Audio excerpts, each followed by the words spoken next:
টানা বৃষ্টিতে ফুসছে তিস্তা, লিস, ঘিসের মতো নদী। ফলে প্লাবন পরিস্থিতি থেকে মুক্তি নেই উত্তরবঙ্গের বেশ কিছু এলাকার। উল্টে বাড়ছে আশঙ্কা। আর এই পরিস্থিতিতে সতর্ক প্রশাসন। বৃষ্টির হাতে নির্ভর করছে উত্তরবঙ্গের পরিস্থিতি। গত কয়েকদিন ধরে টানা বর্ষণ চলছে উত্তরবঙ্গের পাহাড় ও সমতলে। তার জেরে ফুসছে তিস্তা, লিস, ঘিস সহ একাধিক নদী।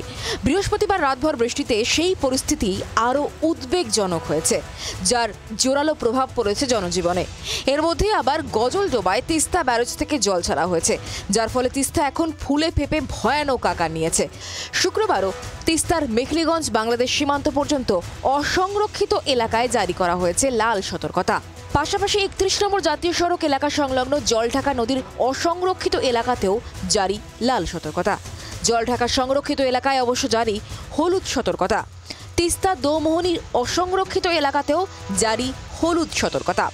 এর মধ্যেই আশঙ্কা বাড়িয়েছে কেন্দ্রীয় আবহাওয়া দপ্তরের পূর্বাভাস।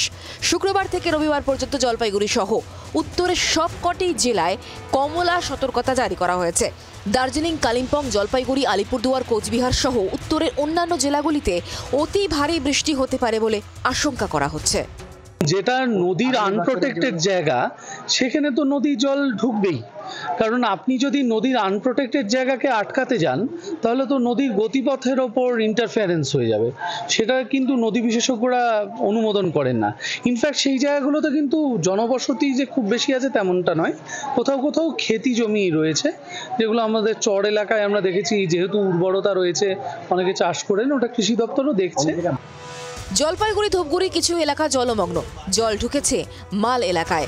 আলিপুরদুয়ার শহরের নিচু এলাকাতেও রাস্তার ওপর দিয়ে বইছে জল। ফলে সর্বত্র দুর্ভোগে পড়েছেন নাগরিকরা। গরুমারা জঙ্গল থেকে বেরিয়ে জনবসতি এলাকায় ঢুকে বৃষ্টিতে আটকে পড়ে একটি হাতি। এই কাণ্ড মালবাজারের মেটেলির দক্ষিণ ধূপজোড়ার ভবেশ্বরপাড়া এলাকার। মালেরই ওদলাবাড়িতে রাস্তার ওপর গাছ ভেঙে পড়ে কিছুক্ষণের জন্য আটকে যায় ১৭ নম্বর জাতীয় সড়ক। আবার পাহাড়ে রাতভর ভারী বৃষ্টিতে ধস নামে কিছু এলাকায়। দার্জিলিংয়ে সিংমারিতে ধসের জেরে ধ্বংস হয়ে যায় দুটি গাড়ি, পরে তা সরানো হয়।